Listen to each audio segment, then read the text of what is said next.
Hey, good afternoon, everybody. Tom Stewart here. I'm with Liz Trotter. Our guest today is Dan Smith, and this is Smart Business Moves. Woohoo! Hey, Dan. Hello, good afternoon, everyone. Hello, hello. Oh, let's see. What Maria is liking something of mine. What is she liking? All righty, it's Okay, happening. my phone. All So, right. so Dan, where are you today? I'm out of the home office today in the central state of Oklahoma. Happy to be here. It's been a while. It looks cozy. The place looks exactly as I saw it when I last left here virtually. So happy to be here. Awesome, appreciate that. I remember there was a time you were living out of an RV and traveling across the country and using Starlink to get on the internet. You still doing that? I travel as much as I possibly can. Yes, we have a trip coming up next week, and the Starlink is still enabling me to work wherever I need to. So it meets my digital need. Would you consider yourself a digital nomad? No, I wish. I really wish I had a little more freedom in that respect, but I'm not there yet in my entrepreneurial journey. Okay, you're aspiring. You're working on it. You're a digital nomad in training. we are. So I'll go on record and saying digital nomad failed once, but willing to try again because we sold our house, belongings, everything, I remember all that. in, and things went awry. It didn't quite go as planned, and we had to buy a new washing machine and buy a new bed. And you just don't think about that when you have the idea of hitting the open road, not on the front end. Laundry isn't like top of mind until it becomes an issue. Yeah. So we tried it, and maybe again, I don't know, maybe in the retirement years, we'll see. Okay. Well, Dan, you said that you're going out of town next week. Why don't you tell everybody where you're going? I will be in Fort Collins, Colorado. What? Me too. Really? I look forward to connecting with you. We'll grab coffee. Yeah, we've got a really cool sales event that we're bound to talk about today. But if you are in the Colorado area or can make it there easily or interested based on what you learned today, don't miss it. It's going to be pretty awesome. I know, Don, right? What a coincidence. Where? Yeah. So if you want to know more about it, there's a link I'll drop in chat.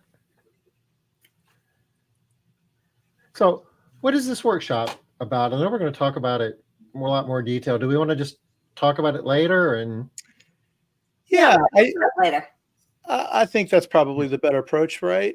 One of the things that I, aside from getting caught up with the two of you today and reacclimating myself to this this venue, the topic of sales in our industry is never ending. Whether it's Chris on air the other day, last week, right? Or 10 years ago, it was different. 5 years ago, it was different. During the pandemic, it was different. It doesn't change. So it's a talked about subject that is never ending, but I'm here to make a case that it is always evolving. So there's a difference between talking about sales and recognizing what needs to change to evolve with the trends that seem to always keep moving. And talking about sales, if you wouldn't mind, while we're here, there's a couple of other events I would just like to let everybody know about. One of them is a regional event for ISSA Residential, which is going to be in Chicago, I guess the week after you guys are in Fort Collins. So, I mean, you can make the gamut and go back to Chicago. I know, Liz, you're contemplating doing this, right? I know. I'm like, I went to book it after the last call. And then I'm like, but I have another trip the next week. So I'm like, should I do it? Should I not? So I have not actually booked it. Okay. I still have a feeling like I want to, though. And I'm desperate to see what the AI class is going to be like. I don't want to miss out. I'm having serious FOMO. Yeah, because The event on the 9th is the ISSA residential event, and we're going to do like an hour kind of overview of AI tools. But the big event on the AI is going to be on Monday. That's a day-long workshop that we're going to be doing with some of the members of the Maid Central team, and we're going to be showing you tools that are on the market today that your team can use to be more effective at marketing, be more effective at sales, be more effective at customer service. And we're going to do a workshop where we're actually going to show you how you can build your own chatbot. And it's not going to be fully functional, but as operators of cleaning businesses, it's going to give you a deeper understanding of how it works. So when you get to the point where you're doing that or hiring somebody to do it, you'll be much more informed in terms of the moving parts. And that is on Monday, the 10th. It's almost here. So Dawn has a really great comment here, Tom. Wouldn't it be great if the AI event was on Zoom, if it was live streamed? Yes, that would be It amazing. would be. Don, we gotta get ourselves together and figure out how to do that. The part that we're not sure about is a lot of it is like hands-on workshop type stuff, and having everybody in the same room when they have a problem, they can raise their hand and somebody can come over and help them. And not sure if it's going to be the same experience on Zoom. Then again, we don't know until we try. So, Yeah. I guess the other part is the technology part. I don't really have a team lined up to broadcast, but maybe we could figure that out too. That would be amazing. Yeah. That would be amazing. Good job, Dawn. So smart. Yeah. Okay. But you keep pushing. We're gonna do that. We'll figure it out. I thought she said it's challenging for those online when it's a full moon. It's like, what? Sarah would say that. But no, full room. Yeah.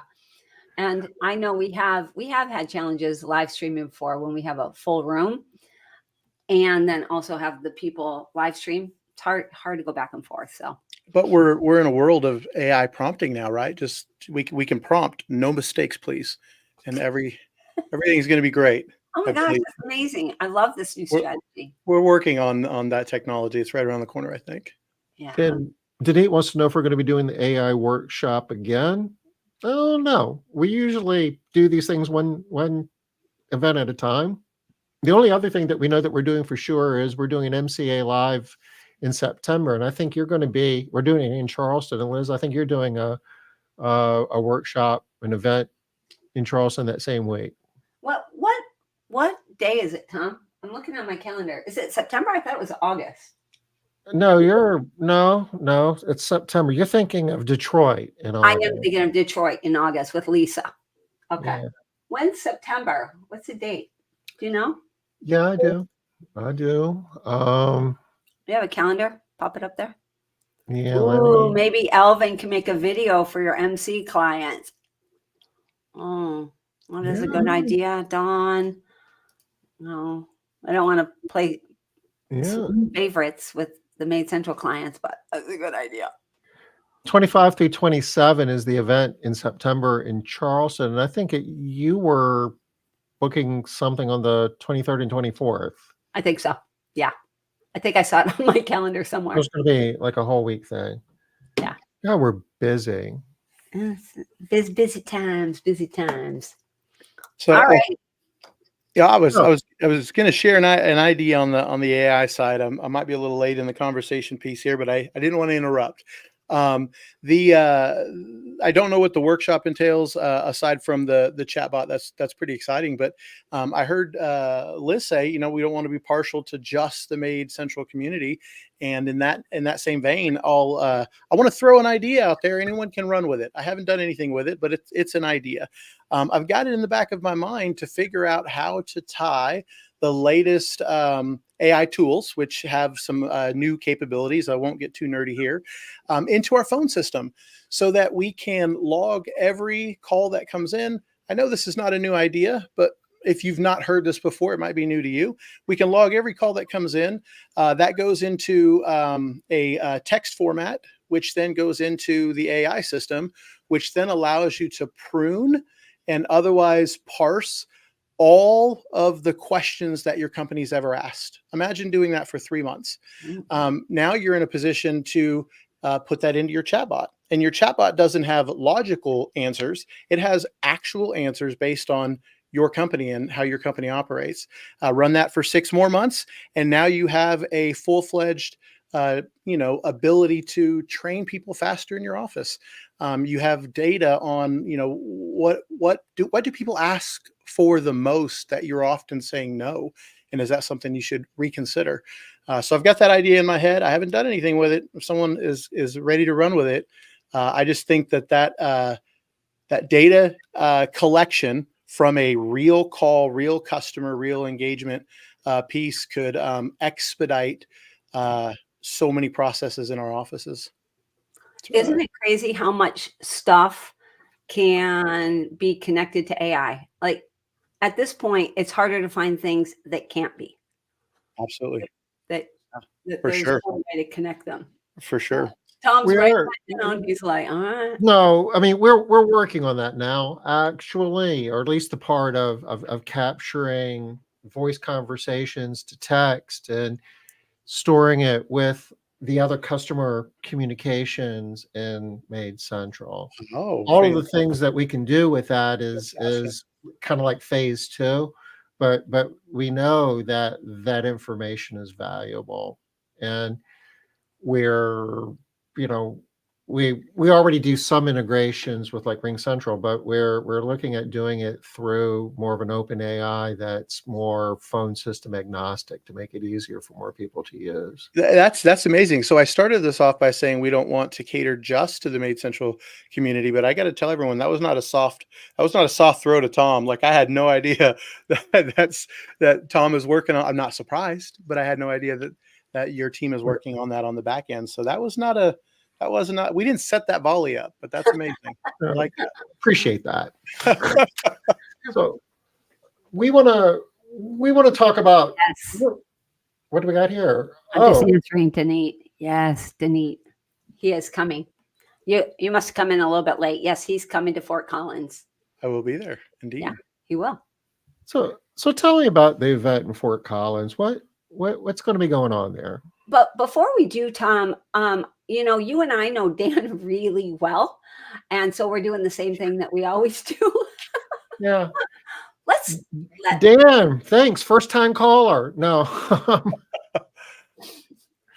Tell us a little bit about your so how does it, what did you do before getting involved in the cleaning industry? What crazy thought crossed your mind to get you into the house cleaning industry? And what's happened since that's happened? Yeah, gosh. Let me, like us all, it's a life story. So let me cram it in as best as I can. So I come from a 20-year technology background, enterprise IT, predominantly in the medical space and in the legal space. That wandered off into self-employment. My first, it was more of a solopreneur business and contractors. I got recruited out of that, went to work for another company, and they hired me to start a sales division, a new technology division. But what I didn't realize 3 weeks in, I'm sitting at lunch with the CEO and they made reference to me being a salesperson. And I said, no. I'm not your sales guy. Like I'm here to start this new technology profit center, this new division. And that was the first time I heard, oh, no. He laughed at his personality and he said, every one of us is a salesperson. Everybody in the company is a salesperson. And, but to take that a step further, it was business to business sales. It was me going out and building relationships and selling, solutions and that kind of, that grew to be a very successful profit center for that company. Amidst that journey, I was with that company for 6 years. I longed to get back into self-employment. I appreciated the job and the opportunity they gave me and the financial means that provided for my family. But I'm my own charger and driving my own race, I could not do there.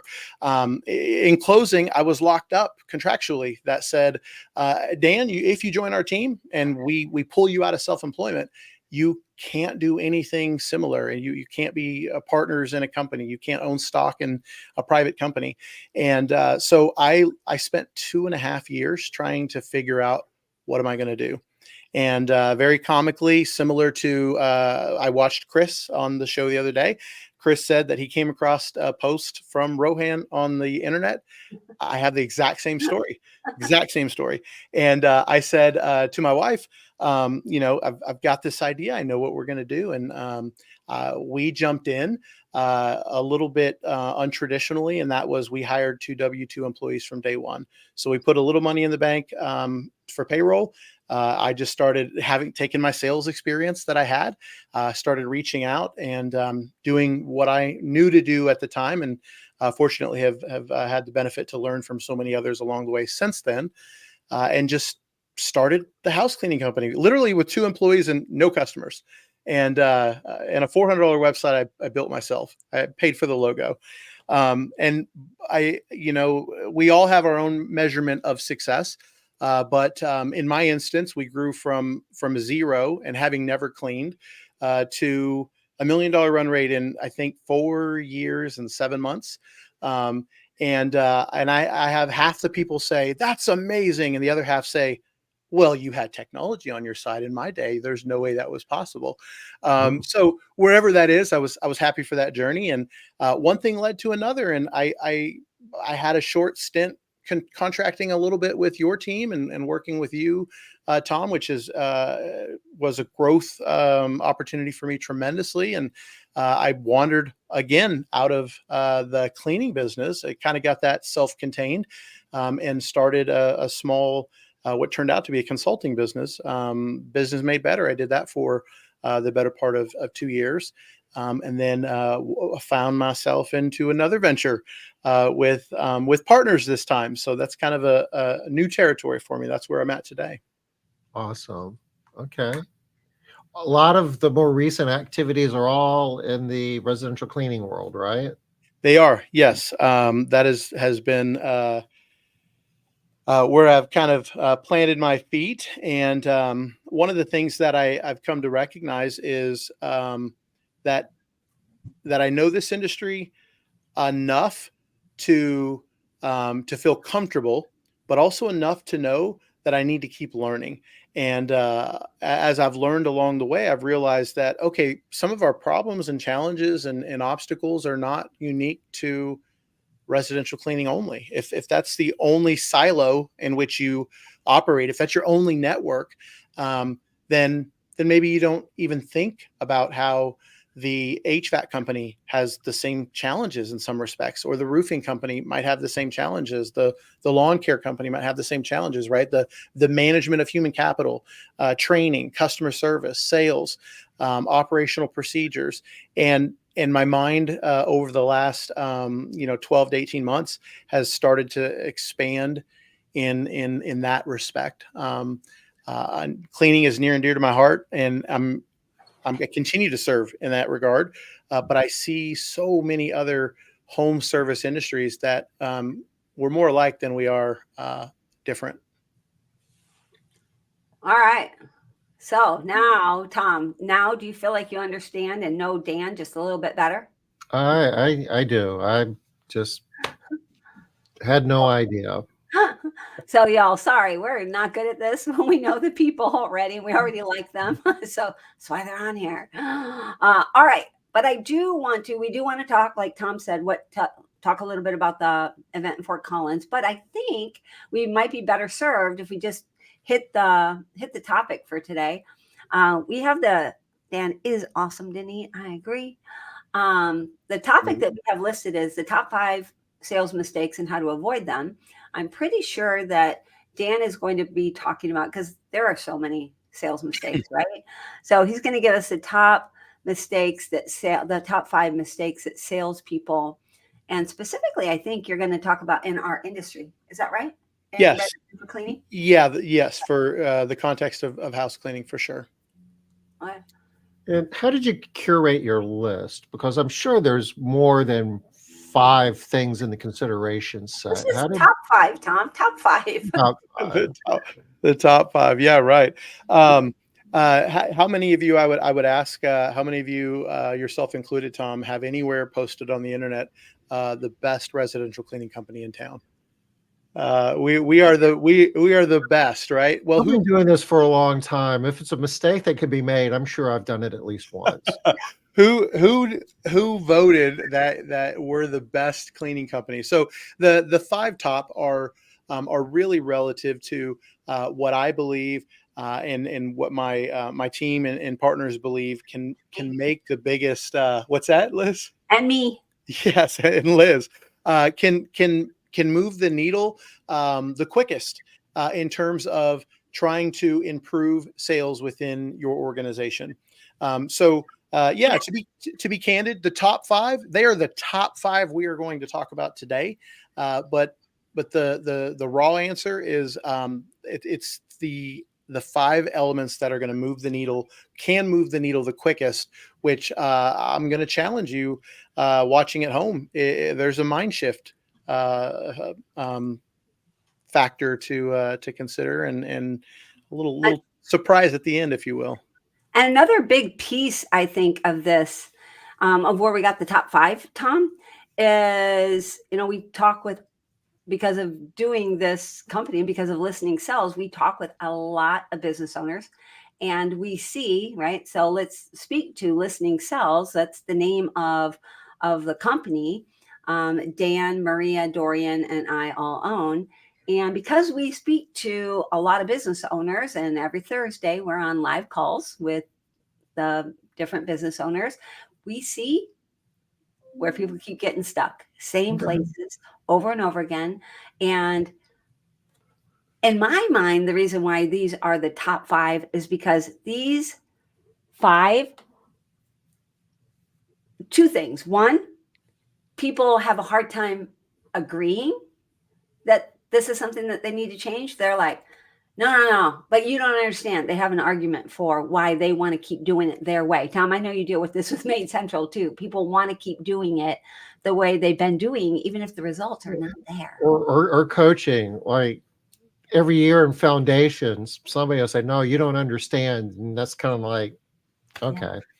Yeah. Sure. And so we run into that a lot of why people want to do it their way. And so my situation's different. Yes. Oh my goodness. Yeah. You don't understand my thing. I want to highlight practice in motion, right? Liz just mentioned the name of the company, Listening Sells, for the very first time, right? It wasn't mentioned because we were listening for the opportunity, and Tom asked, where did these top five come from? And that active listening paid off. Thank you, Tom, for working that in there. We were, I'm glad you were patient, Liz. It's a team effort.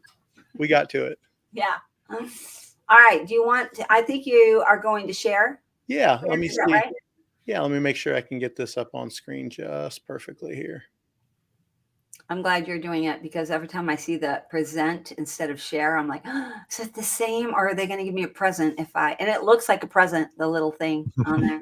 It's got a bow on a little package there. It's not. Right. So Tom, I'm going to be curious about what you think about these as we're going through them as well. I'll have an opinion. Yeah, I know. That's why I love that. All right, Dan, tell us what you got here. Yeah. So, okay. Leading with the five top mistakes salespeople make. We're gonna dig into this a little bit more detail, but right out of the gate, ignoring industry insights. We're gonna unpack what that looks like. It sounds obvious, but if you are a salesperson yourself, we're going to talk about it. And if you're a business owner, we're talking to the salespeople today, but put your ears to the ground and see what you can pick up here. Ceasing to learn. It's self-explanatory. You guys covered it already, but my favorite phrase is sometimes we do things a certain way, not because it's the best way, but because that's the way we've always done it. And we can't cease to learn. We have to keep moving. Order taking. Everybody's heard that before. When Liz talks about the number of business owners that we speak with in this context, we hear the same thing over and over as she mentioned, but it's surprising how many people have the same complaint. Like, well, the same challenge, right? The business owner says, well, they're just an order taker. Well, what are we doing to help the salesperson not be an order taker? Moving on too soon. I think this plagues many companies, maybe present day with AI. I'm hopeful that more and more people are adopting change, but the ability to worry about not just today's leads or yesterday's prospects. What about the person that called you 3 weeks ago or a month and a half ago? What are we doing about the people who didn't say yes today? And where is your mindset as a salesperson in that process? And then last but not least, the unscript. Which for some of you, maybe you've heard that term before. If you're in the listening sales ecosystem, if you're not, we're gonna unpack the unscript and end on a conversational point. I would guess. So are you saying that the unscript is one of the top 5 mistakes? The unscript is that. So I was not sure. You were afraid. He's afraid, y'all. This is what's happening. So the actual mistake is scripts. All Is the right. script. Yeah, that's what I was Script. thinking. He's afraid. He's afraid to Good. put that it's a mistake that people are going to be like, oh no, I'm not listening to that. I want to ease into not shutting people down before we get there, because there's a lot. That's exactly what's happening. We're with you, Dan. You've gained our trust. You've got the benefit of a doubt here. We'll wait till the end to throw tomatoes if warranted. That's fair. I can take that. This is Q&A, active conversation. So interrupt me at any point in time. I'm a disclaimer guy. If you've known me enough, I'm a disclaimer guy, and I recognize, as we do with listening sales, that every company runs their company a different way. So I'm not here to tell you today how to run your company. But when you take the framework, you take the information from what we talk about today or from listening sales, and you mold that into what that means for your company. At the end of the day, if we're talking about positive change in a direction that nets you better results, well, that's where we want to be. So that's the takeaway here, right? This isn't in stone. This is motivationally moving you beyond the pebble, I hope. Understanding your industry, very elementary, right? We have to understand our industry. Now, as business owners, that may come natural to us, right? If you've been in the industry for 30 years or 15 years or 10 years, you don't think twice. But we're talking to the sales team today. We're talking to your sales team who may not even be watching this call, but keep that context in mind.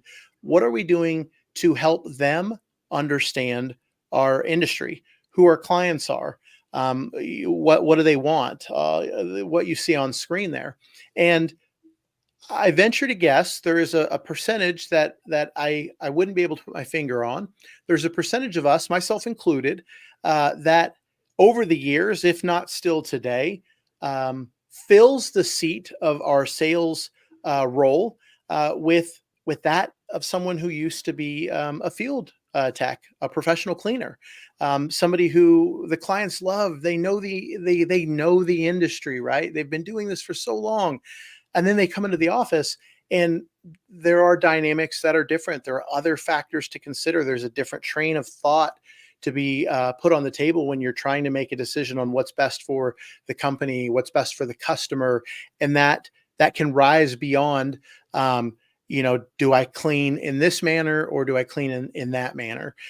So I encourage the salespeople that are watching and those that are leading the company to make sure that we're investing in our sales team, or investing in ourselves to understand what the customer wants. What is it that they need? And in terms of sales, that is on a very surface level, speaking to your value proposition, speaking to their solution, solving their problems. But all of those things are home runs when you're able to target exactly what those things are, because you were listening and you understood. And when that call came in and 5 words in, when you heard the word moving, you didn't already go down the road of, I know what the call is going to be. I know what I'm going to say. I know what I'm going to offer, and I'm going to solve this problem.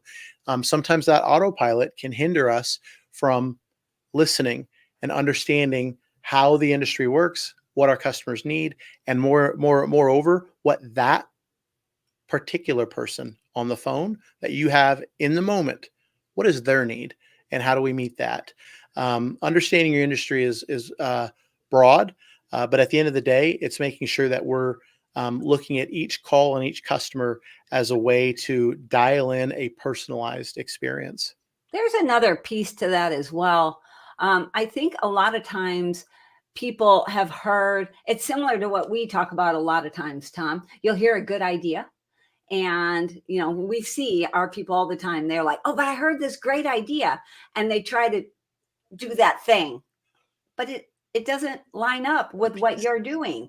That was a really great idea for that other company that works in teams of 4, and they have a 5-mile radius, and they're dropped off, like maybe Paul Freed, something like that, but it's not going to work for you, right? So understanding your industry is really important to know, so that you use the correct sales processes and methodology for this industry, for the industry that you're in. And sometimes we struggle with that because it takes some work. We want the answer. It's like, what's the answer to this? And too oftentimes the initial response is, well, that depends. I need more information. And things go sideways at that point. Why can't you just answer my question? Well, because it's I want to really badly, but you got to work with me here, right? Yeah. And so it's exactly that. You got to understand your industry so that you do know your clients, what they want, what do they need, what are they expecting from you? And you need to be thinking about these things so that you don't use a sales technique that would never, ever, ever in a million years work on somebody in the residential cleaning industry. There's just so much of that misinformation going around by industry. And I really like the idea that you're differentiating what they want versus what they need. A lot of times we just assume that our clients know what they need. What they want is what they need. And too often times that's not the case. And that's where professionalism comes in, right? We're the professionals. You don't go to the doctor and say, this is what's wrong with me and this is how we're going to fix it. You go to the doctor, you give them the symptoms and you let them figure out what you need, right? And too often we miss that. And it's like, well, customer asked us to do something and we just did it. And that wasn't what they needed. And we always use the Henry Ford quote, right? If Henry Ford would have given people what they said that they wanted, we would all be riding really fast horses right now instead of driving cars, right? So we don't know. We literally do not know what we need. So much of the time. I think Steve Jobs had a quote something along the lines of, people will know what they want when I tell them. Oh, yes. I love that. Yeah, that's a good one too. I forgot about that. That's excellent. And how true is that? I can remember Tim way back in the day when the first camera came on a phone. He was like, that's the most ridiculous thing I've ever seen in my life. Why would anybody want to have a phone or a camera on their phone? It's ridiculous. If I want to take a picture, I'm going to go get my camera. He's like, yeah, I hate bringing that up, but yeah, it's a good one. I've been there. Yeah, embrace change is a mantra that I was introduced to at a company I worked for when I was 21, and that was their internal motto. We heard it all the time. And now in hindsight, it's because they were constantly changing. So embrace change was this positive light, like, that you were indoctrinated with. But it's paid off in my life tenfold, because life's always going to change. Things are always going to change, and being ready to embrace the new, especially with how fast things are moving right now, for certain. All right. So the first mistake is not understanding your industry, Yeah. not understanding how sales relates to understanding your industry. All right. Yeah. Ceasing to learn, ceasing, it felt like a weird word, but the more I processed that, the more I thought about what has transpired in my own cleaning business, in my own office, what I have seen from other sales professionals in other organizations that I've worked for. And that is arriving at a place in which we know how to do the job. We're not even talking about the level of success, right? You close 1 out of every 20 calls, or you close 19 out of every 20 calls. Just simply arriving at, I've got this. Like I know what to do. And some of us can shut down. Now, today we're talking about sales in the residential cleaning industry, but if for a moment you just think about what other aspect of your life that you've been comfortable enough, whether it's a hobby or a skill, where you just learned enough and you're like, I'm good. Like that's all I need to know. But when you apply that logic to your organization that has ebb and flow with clients and presumably needs to grow revenue, and inflation's changing the dollar we have today, so we need more dollars. What can we do to make sure that our sales team, or you as a sales professional, is working on, what are you doing to work on continual learning? This goes without being said, but I just want to make sure we're not missing the point that this goes far beyond top 5 sales mistakes. When it pertains to this in particular, you could just erase sales and just say mistakes, right? Yeah. So to your point, professional development. I was fighting where I was going to put professional development and yet not have 4,000 words on one slide. But that's what we're talking about. If you're a sales professional today and you're working for a residential cleaning company and you're passionate about helping people, and playing a role in that sales piece, let me not be the first person to tell you that this is a stepping stone, and you might be with that company for 5 years. You might be with that company for 2 years, but when you refine your craft and you realize that you're really good at it, what does your next sales opportunity look like? Like, what's the next company look like? And nobody wants to see their best salespeople leave, but we're here to help, right? We're here to help the customer, and today we're here to help the sales professional. And when you invest in learning how to become better at your craft, then you open the doors tremendously. Today you're selling house cleaning. 5 years from now, you're selling a product or a service that every sale you make, it's $3,000 and you make 12 of those a week. The sky's the limit when it comes to sales. And for some people, they're very motivated by it. And some people, they're very intimidated by it. And not to overplug listening sales, but we speak to that. We speak to the mindset shift necessary to step into the role of comfortability and then rise into the position of success in sales, because it is at the end of the day done right when you're helping people and not just trying to make a transaction. And I want to make the point that ideally you will have salespeople in your company that are going to grow your company that you have right now, to the point that why would they ever leave? Why would they ever want to leave? You're making so much more money at your company, and they get so good at it that this is the smart place for them to be. Here's the deal, though. It's never going to be the answer. As good as you get in sales, the best salespeople take more sales training. We've had my daughter on here before. I think y'all have heard the story. She's top salesperson 5 years in a row at an extremely large company. First thing she wanted to know is, can I take the course? When can I get it? When can I get that course? Yeah. Well, why would that be? She's making a lot of money each year, although just sorry, Shara, been a bad year for her. So sorry, y'all. Like, I just want a full transparency there. Hasn't been a great year. But the people that are doing well want to do better. Ideally, they're looking for how to improve. Sales is not static, y'all. It changes. What people want changes. How they want to be talked to changes. You've all dealt with that. You've all seen that. What people are expecting is way different. People 10 years ago expected a long phone call and for you to go out to their house and talk with them for 2 hours. Not a lot of people want that today in sales. What if you were still holding on to that same idea about what sales is? You'd be stuck and you wouldn't understand why. I'm doing the same thing I've always done. Right? How many times have y'all done that in your companies? Like, I don't understand what the problem is. This is the way we've always done it. Why are we having problems? Because things change, y'all. I just need to increase my my ad spend, my sales money, right? Yes. Denise wants to know, is this why scripts don't work?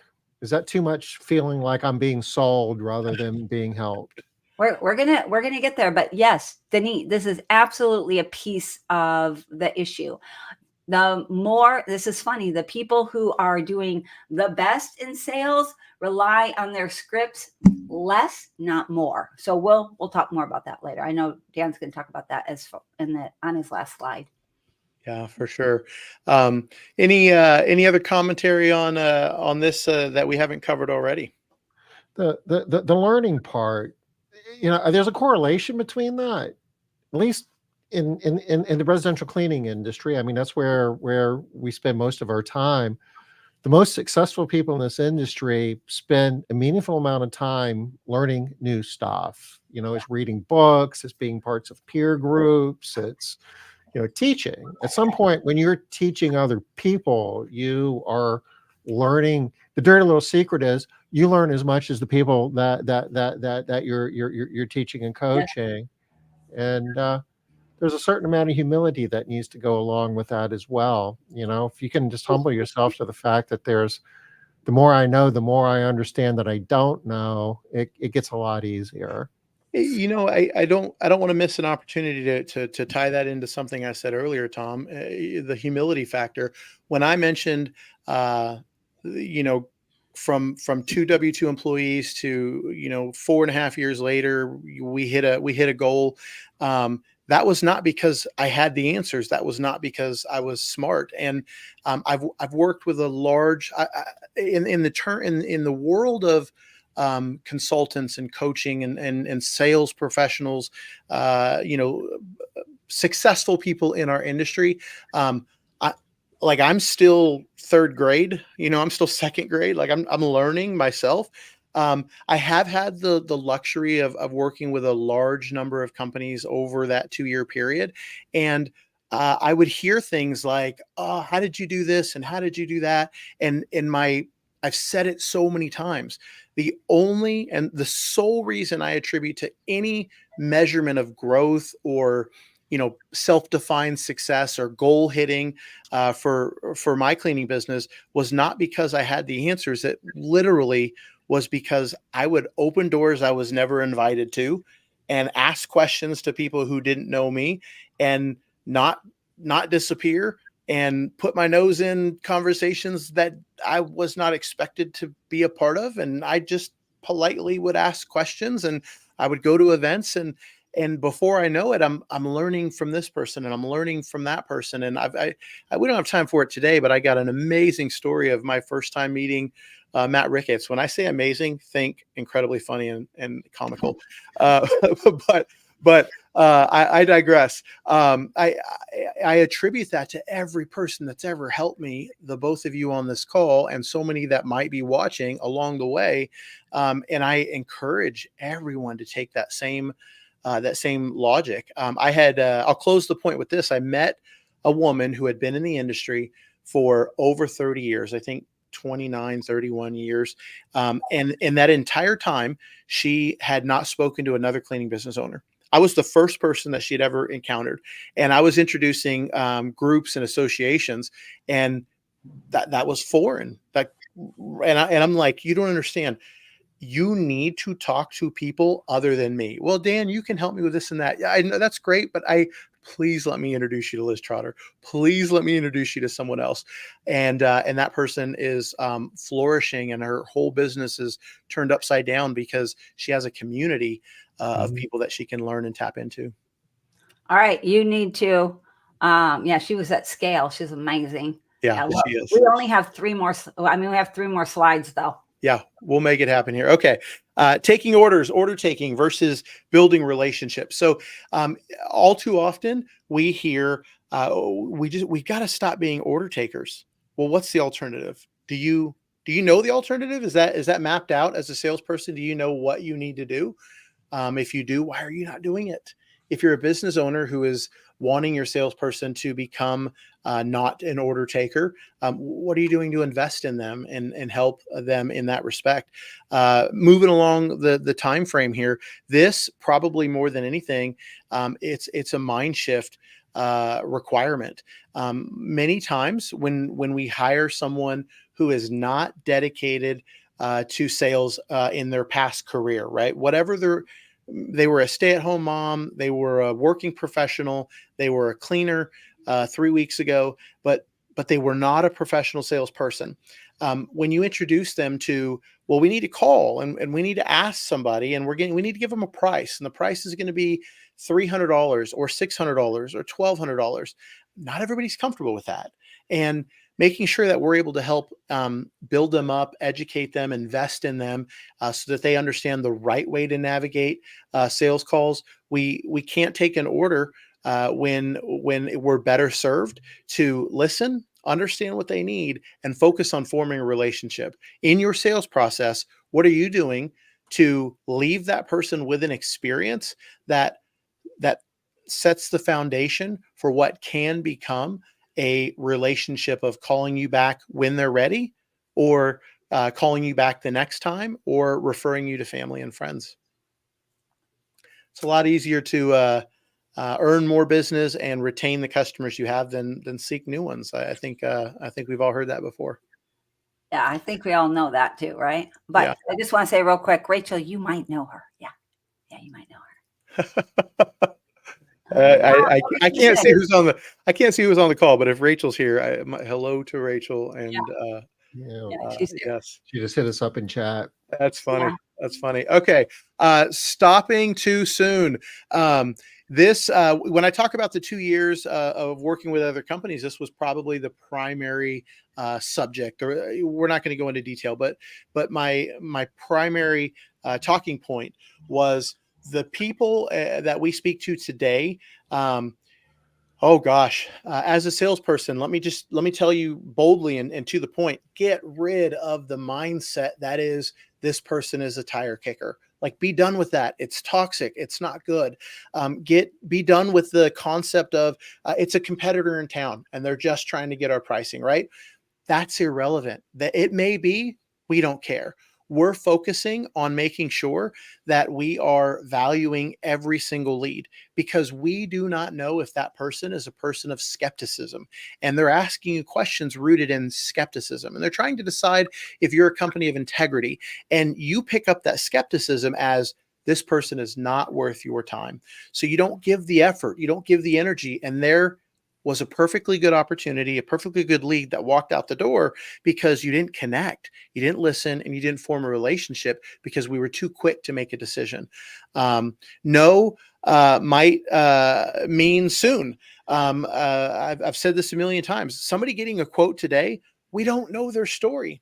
We don't know their story. The quote today may be for mom and dad who are moving out of an assisted living center or into an assisted living center 3 months from now.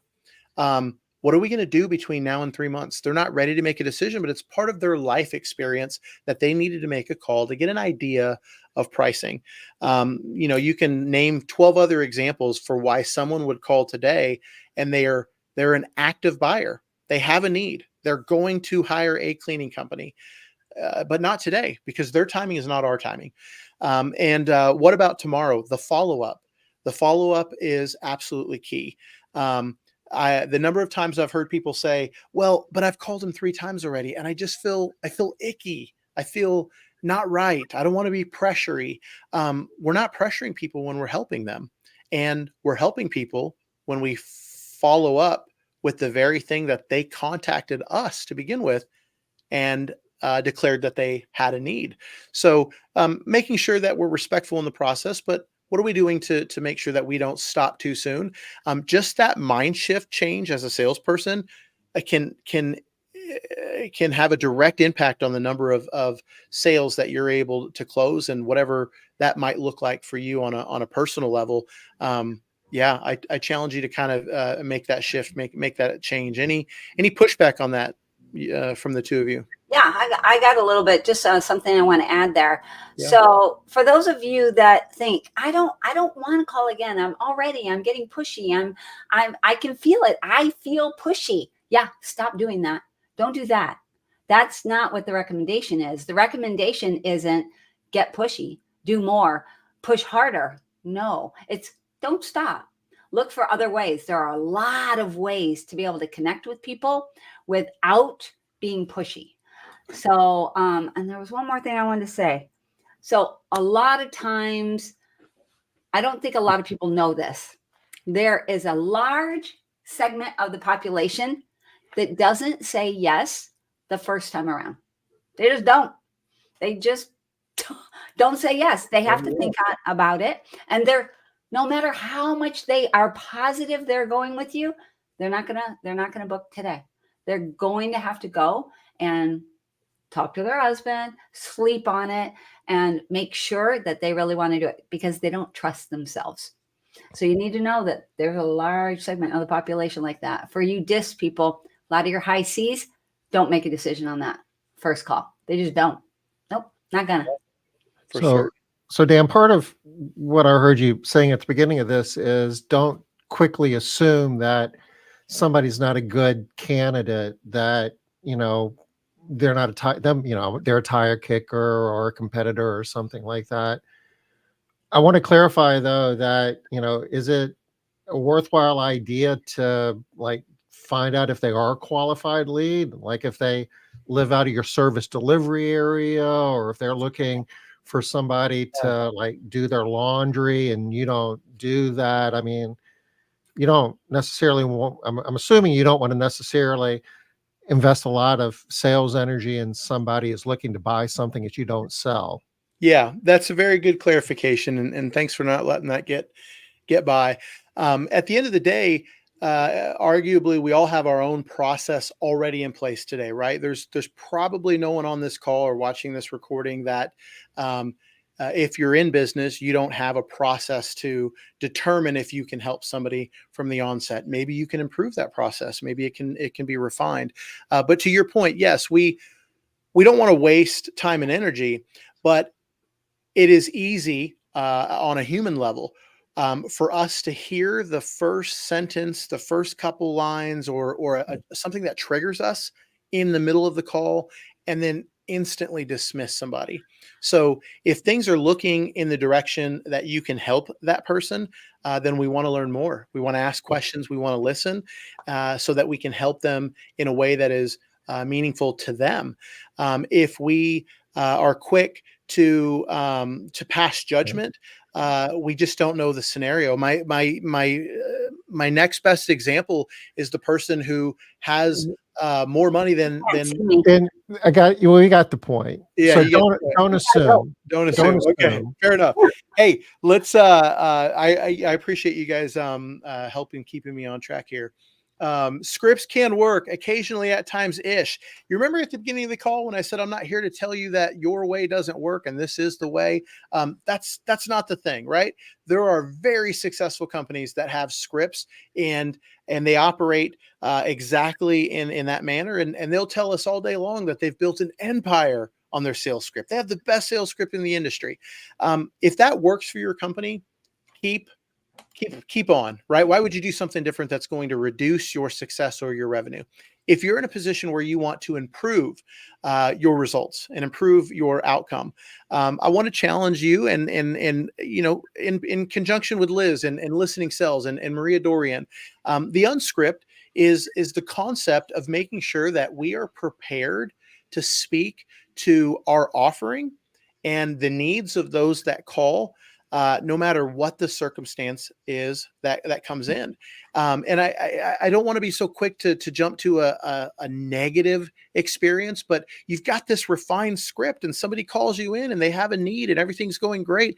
And then they start crying and you don't know why they're crying. And you find out that there's a loss in the family.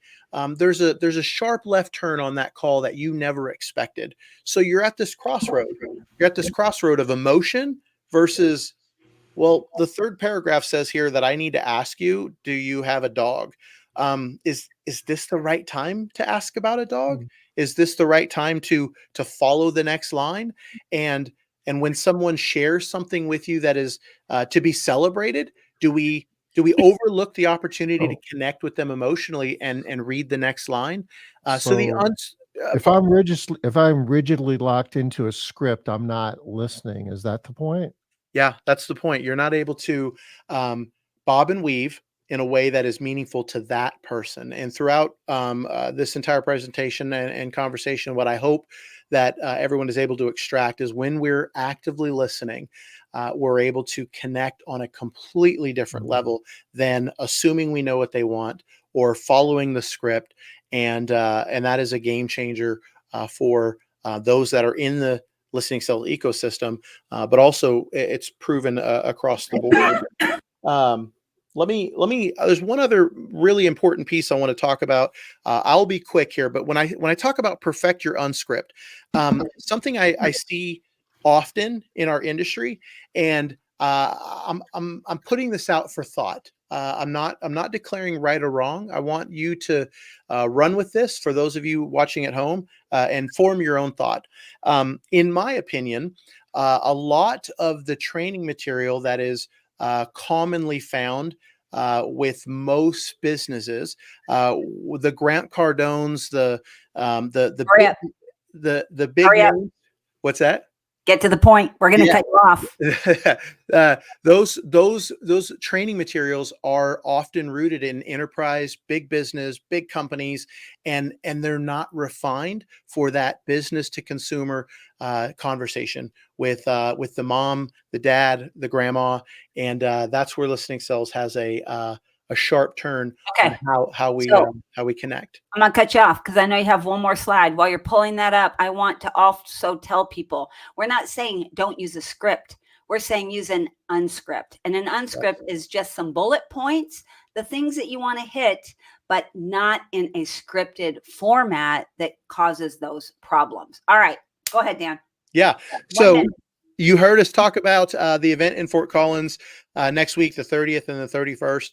We have a special offer now. If you want to take a snapshot of the QR code or watch the replay, visit the website, check out the offer. But any attendee, we are offering for this one event the ability to apply 100% of your payment for the webinar payment for the event to the listening sales program. So you get to double dip your dollars, right? You get to go to the event and then apply that same amount to purchasing the listening sales program. And that's a highly attractive offer that some will benefit from. And it says webinar, but what it really means is workshop. Sorry. Yeah, 100% of your workshop payment applies to listening sales. All right, Tom, you're going to pull up listening sales and then we're going to hang up because one thing, we're always late to start, but we're never late to end. Yeah. That's a fact. So listening sales right here. I'll drop the domain and also drop the link to Core Profit Builders. But I guess the best way to sign up is through the QR code you were sharing earlier. Definitely. Yeah, that'll serve you well. We'll get you. We'll find you anyway. Yeah. Come see us in Fort Collins. Visit Laura Christian at All Star Cleaning and see how another multi-million-dollar cleaning company runs. It's beautiful in Fort Collins this time of year. Oh my gosh, it is. I can't wait. So nice. Yeah.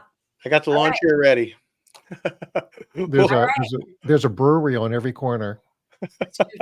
Almost every corner, y'all, if you like breweries. All right. Thanks so much, Dan. It's been a pleasure. It's been fun, guys. Nice seeing you. Thank you, Dan. You're awesome. We'll be back next Wednesday, 5 o'clock Eastern. Bye-bye. Bye, y'all.